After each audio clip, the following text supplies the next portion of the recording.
1, 2, 3, 4, 5, 6, 7, 8, 9. Alright, guys, you know what time it is. It's philosophy. I'm the puppet up in the stew with my dude, Thomas Johnson. A quick shout out to Ryan Parmenter. He's sick of us for now. But he'll be back. Alright, get out of here, puppet. All right, thank you. That was the puppet. Now welcome my colleague, Ross Doling. Thank you, Thomas. You're welcome, Ross. All right. So, let's jump right in with an apology. Yeah. We'd like to say sorry for skipping out. That's two? What? Yeah, we skipped 2 episodes. 2 episodes. Well, we didn't skip the episodes. We skipped the days. And then now is the episode. Yeah, I actually didn't live that Monday or Thursday. I skipped right to Wednesday. Oh, that really? explains why. That explains a lot, actually. Huh. A lot of my assignments are late. Raises some questions for me. Yeah. More than anything. Maybe everyone just skipped that day. Maybe I'm the only one that lived it. Could be. I didn't leave the house, so That's true. I'll never know. All right. So, the joke of the day. Today's joke of the day is brought to you by my phone. Once upon a time, there was a girl named Gloria. She went by Glory. Gloria had a lovely boyfriend named Rick. Rick was a tall, kind man, but very mischievous. So when he got down on one knee, Gloria thought not much of it, simply responding, "Heh, dick move." Get it? Because his name's Rick.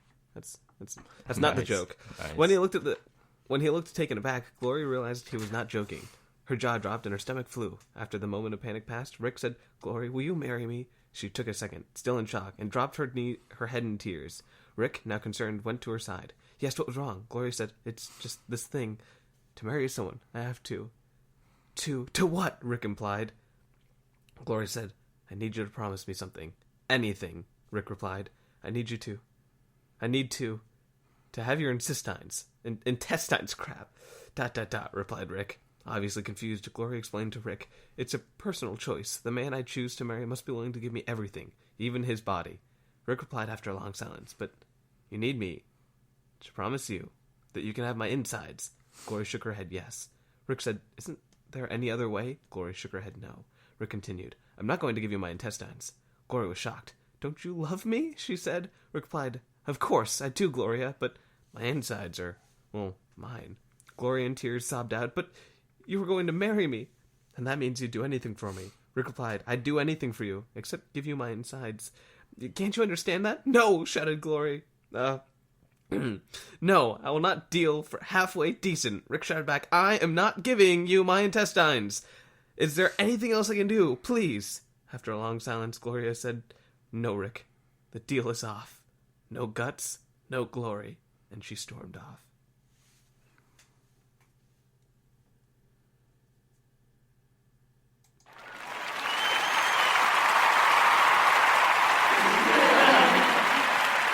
That's on the sound effects for it, everybody. That was the joke of the day. Thank you for that, Thomas. Mm-hmm. Humorous. Thank you. It was. Twas. And today's episode is brought to you by the number 10. and the literary device, alliteration. Didn't we already use that? Then the literary device, redundancy. Nice. Thank you. And don't forget, we have a Twitter, @the_philosophy. Tweet us some tweets. All right. So today's Monday. You know what that means. It's Milestone Monday. That's right. So, do people that use the metric system still call it a milestone? Or do they call it, like, a kilometer stone? Right. Or a meter stone? Yeah. What about the people that say it's a stone's throw away? Are they like, "Hey, I just had my 3rd kid. Oh, that's quite the stone's throw stone." Do you think that's a thing? I imagine it's possible. I like to think it is. Good. I like to think thoughts. So today's milestone is the invention of the airplane. Why? Why was the airplane invented?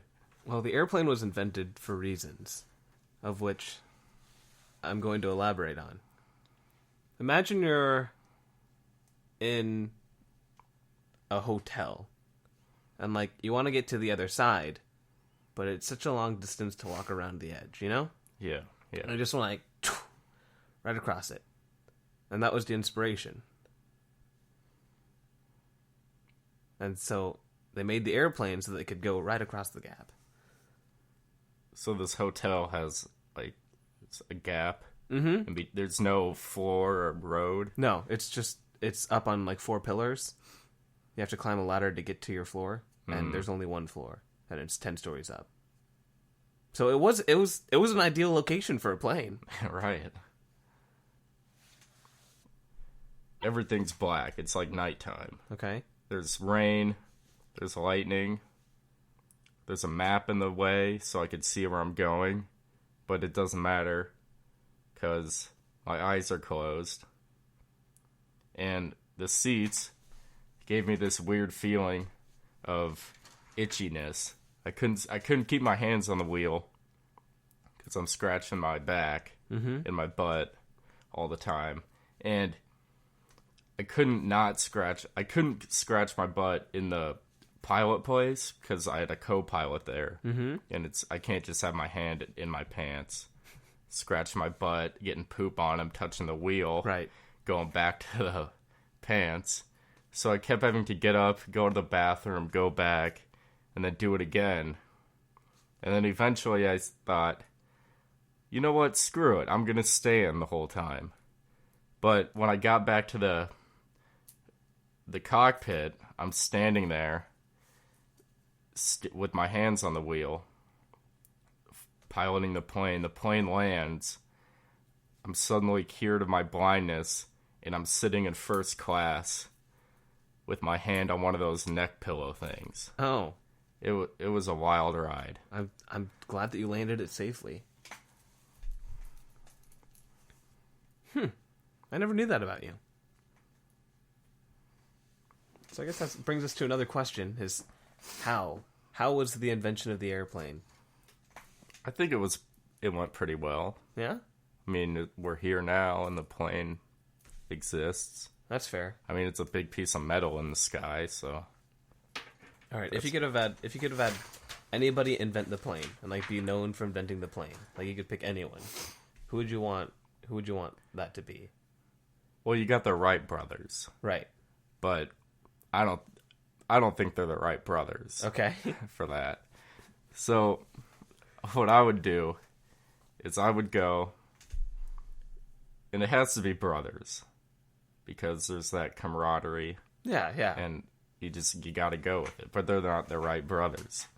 So what I would do if I could have anybody invent the plane, I would go back in time to... No, I don't want to do that. I don't want to mess with time travel. So who I would have invent the plane I would have someone from an orphanage get adopted by the Wright family. Mm-hmm. WRIGHT. The family of the brothers that invented the plane. Okay. But I would throw Wilbur out of it. Okay. I don't like him. Okay. So then the adopted boy and Orville. Okay. Is that the guy? He also makes popcorn. Well, if there's a guy named Orville Wright, him and the adopted person are making the plane, and that's what I want. Just any adopted person. Yeah. Okay. You could do it too. I could be that guy. I could be the Wright brother. And that means I also have to stand on the right whenever they take pictures. Yep. Because I'm the Wright brother. And Wilbur was the wrong Wright brother. And now it brings up a whole question of, like, who would do the writing? Because, there's a lot of writing that is involved in inventing. Do I need this in? No. Okay. He took out his bud. So it comes to question is, like, who would Or like, maybe there's another Wright family, and there's two brothers, and they have a Wright brother. And then they want to write to this Wright family, because it's like, hey, you guys built a plane and have the same name and like the same setup of family ordeal. So like, one of the Wright brothers has got to write to the Wrights, okay? Mm-hmm. Now, do you think the Wright brother of the wrong Wrights that we're talking about would write to the right, or would he write to the left, right, or the wrong right? I think he'd write to the left, right. Okay. Because that's one of the rights. Right. So he's in on it. Okay. So that's the obvious choice. Now, which right do you think would write to the left, right? The right, wrong, right. He's the right, wrong, right for the job to write to the left, right. Okay. So Now, is he the one that stands on the left or the one that stands on the right? he's not standing anywhere in the picture because he's out there working Right. to get the rights to be in the picture. Now, if they published it, do you think he'd have the rights to the wrong rights written writings? The man who wrote them? Who do you think would have the rights? Because when you send a letter out, then whose letter does it become? Is it your letter, or is it their letter? I mean, you wrote the letter. Mm-hmm. But you wrote it to the person. But you gave it to them. Do you give it to them, or do you just say, here, read this? Well, when you get a card... Ooh, that doesn't help at all. A card is your card. It's a birthday card, I would think, is your card. Okay, it's 'Cause just as much as a letter, though. birthday It's present. addressed to you. Yeah. Okay, so presents. Presents are yours. They're Presents are presents. yours. So could just the presents of letters just be your present? If it's a present. But if it's just words, like nice words, like, yo, Ross, you're pretty cool. Would that be considered a present? Just words on a page sent to you. In the envelope with the stamp on it. Mm-hmm.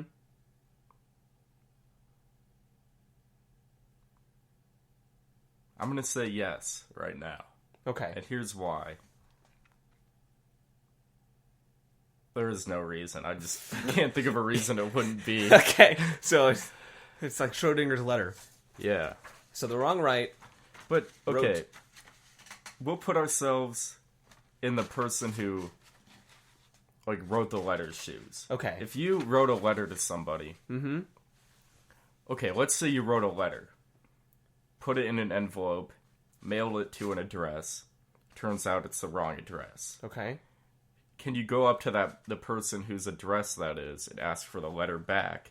Because it wasn't for them, but it is still... Addressed to them. Yeah. Is it the address or the content? I think it's the content, because you have the first line of the address, and you got to put the right name on it. And if in this case, you got to put the right's name on it. Yeah. Or do we say the right, wrong, right? No, it was he wrote it. Yeah, the so wrong. he's- Yeah, the and wrong. he's right writing wrote it to the right, Right, left, right. right. Is he writing it to the left? I thought he was writing It's it to the the right that's on the left in the picture. Okay. Which would be, so from my perspective, he'd be on the right. So which would be me. Well, it depends. So if you're the right, you're on the right to the person that's facing the picture. Yes. So you're on the left. Oh, okay. In real life. Okay. Wait, you're on. Okay, so you look at the You're picture. stage It's facing left. us. You're stage left. I'm stage right. Well, if you're on the right to the person looking at it, then you'd be stage left. Okay. Well, I meant that I was on stage right. Okay, so you want to be on stage right. Yeah. So you'd get the letter. Yeah, because I'd be the right. So Well, what I meant when I said Okay. the right, left, right, Uh-huh. I meant like if I was looking at the picture, Okay. he'd be the one on the left. Okay. So he gets the letter. Is that who you want to be in this You scenario? know what? Let's just move on and just Okay. assume that I have all of the letters I'll ever need. In fact, A, B, C, we gotta D, listen to this. Put your butt in. E, F, G, H, I, J, K, L, M, I N, love that pause. O, P, We should check Q. Twitter. R should. Somebody S. tweeted for once. T U V W X Y I'm gonna Z take the liberty to Z. grab the mouse. Wait, how many of these were there? Anyway. Okay. Right here? Yep, right there. And then refresh the page. Nope, left. Stage left, Stage left. Okay. Nope, nobody tweeted us. Well, that's okay. Hey, if any of you want to do that, you can do that. And if you don't, well, don't force yourself to do something you don't want to do. Right. Left. I was going to pull up a beatbox machine, but I wasn't fast enough. Well, that's okay. I'd make a pretty dope beat, though. That A to Z thing. Get that, like, pause in there. Would be a nice drop. Ooh. That'd be good. So do you want to go out of the milestone or Yep, stick it in? this has been... Hold on. This has been Milestone Monday.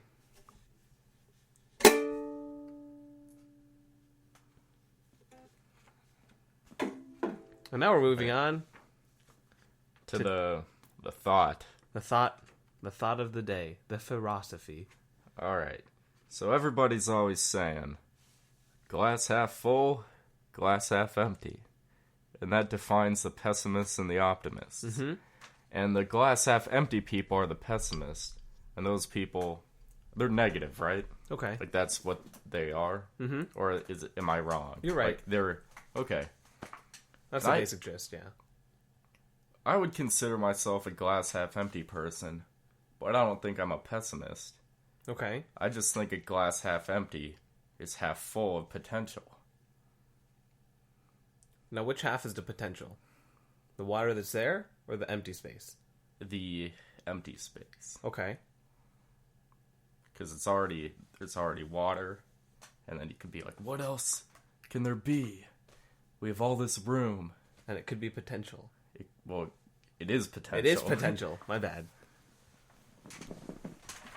There could be kinetic energy in there. There's kinetic energy. Could be oil in there. You could. There could be like pretzels floating on top of the water. That would be actually awful. I guess I'm a pretzel on top of water kind of guy myself. You are? No, that'd be awful. But saying it's awful, I guess, makes me that kind of person? A pretzel on top of the water person? Kinda. That just sounds like a negative person. Unless they like that. I don't know. Pretzels, man. You ever had a pretzel? That was a weird way to phrase that. I think I have. Okay, good. I thought so, but Good, now some that of them are is the good. Question. But Are you a soft pretzel guy? Soft. Yeah. Okay. Are you a fan of the salt on the soft? Yes. What about the cheese cup? Not a big fan of the cheese cup, but I will take any seasoning. Especially sour cream and onion. Ooh. If I'm getting salt, no cheese cup.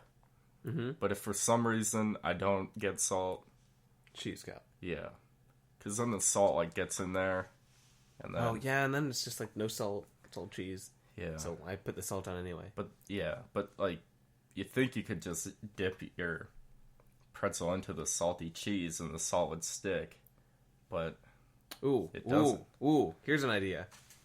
So we invert the process. Okay, we keep the pretzel, but we cover it in cheese, and then we have cups of salt. Damn.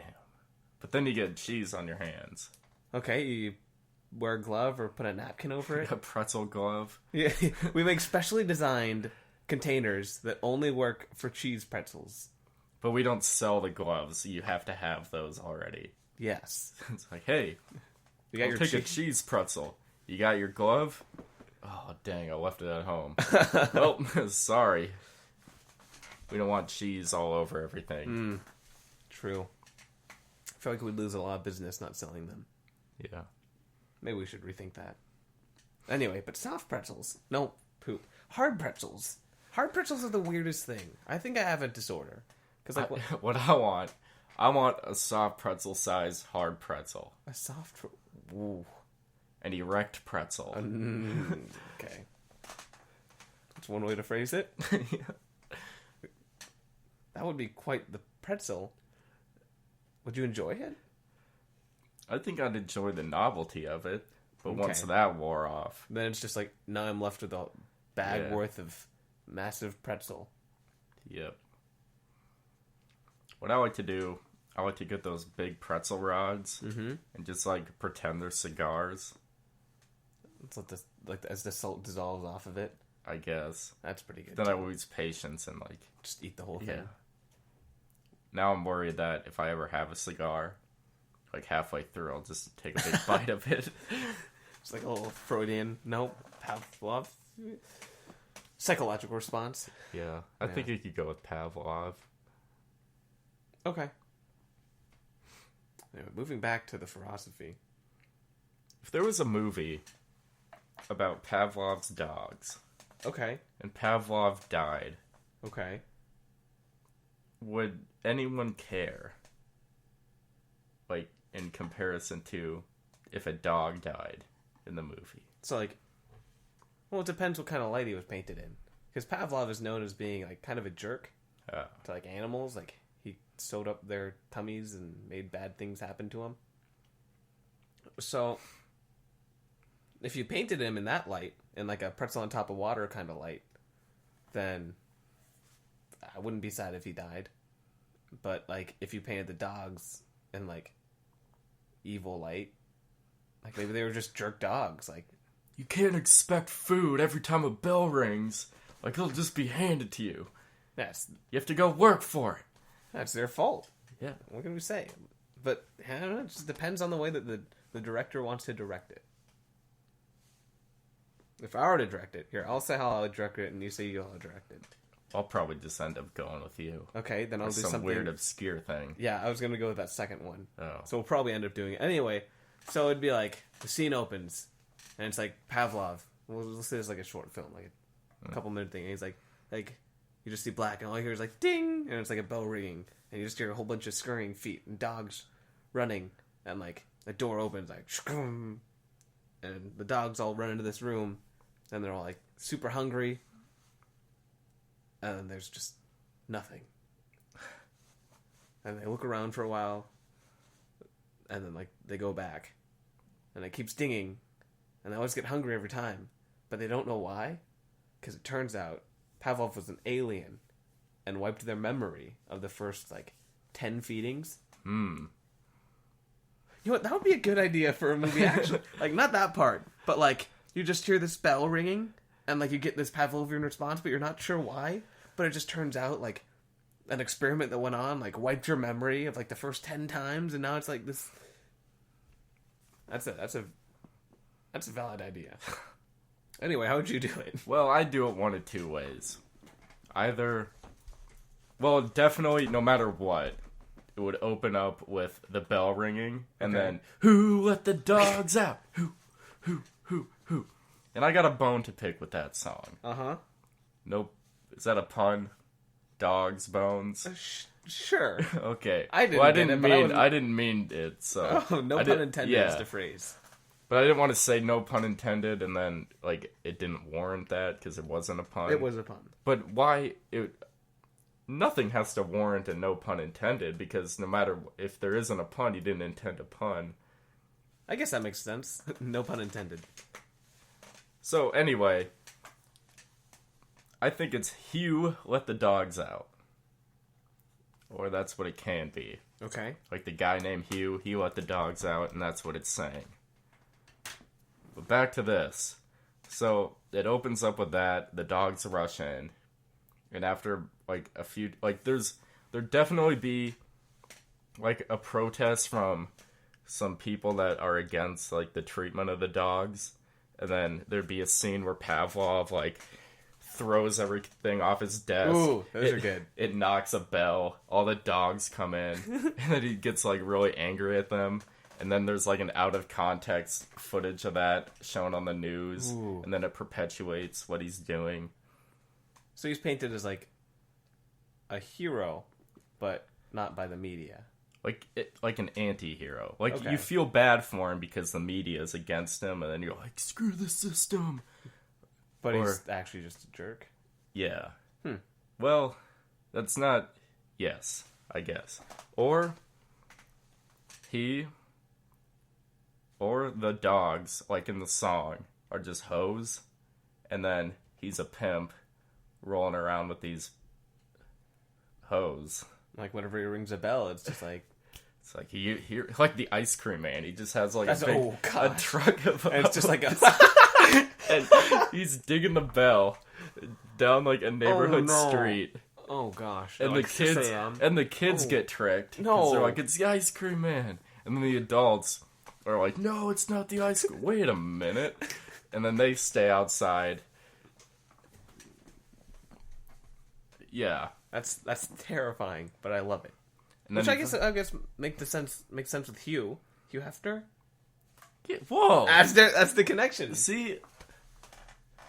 All right. But okay. Do you want to move on? Because I have another thought. I mean, to the movie. How long do you think it'll take? We got 2 minutes, and we still got to do Colin. 30 seconds. Okay, go. So back the first idea, he dies. Mm-hmm. Like he has a heart attack or something, and as he falls, he rings the bell. Ooh.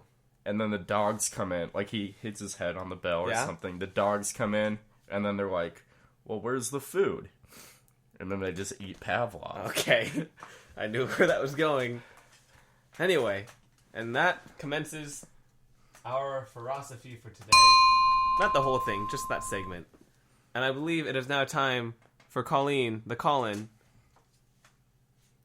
as we patiently wait for our phones. I don't know why I looked at my phone. Yeah. We'll wait for a few minutes, see what happens. So, how's the weather been? I mean, pretty nice. Kind of windy. Yeah. That's what... It is Nebraska. Oh. You hate it when people do that. I know. That's why I use my mocking voice. Mm. Could you hear that? I could hear the mocking voice. In my head, all these voices, like, whenever I try to do something, it sounds perfect to me. But then, like, whenever someone does an impression of me, it's always the same, like, dry thing. Here we got the call. Hello, Colleen the call-in. You're live. Hey. Hey. Hey. Am I actually live? Because it sounds like I'm behind. No, you're good. All right. So what am I supposed to talk about on this? Whatever you had a set thing to talk about. I thought. Oh yeah. Okay. So I want to know. Oh shoot! I want to know who it was that put the note on my car, and just like whoever did it, I will like attack them. So I mean, I don't know. All right. I don't know how much time I have left, but you got 10 seconds. And this has been your PSA from Colleen the Colleen. Hey, and on the awkward transition. Oh, poop. I ran out of time. Mackenzie Carlson, will you go to prom with me?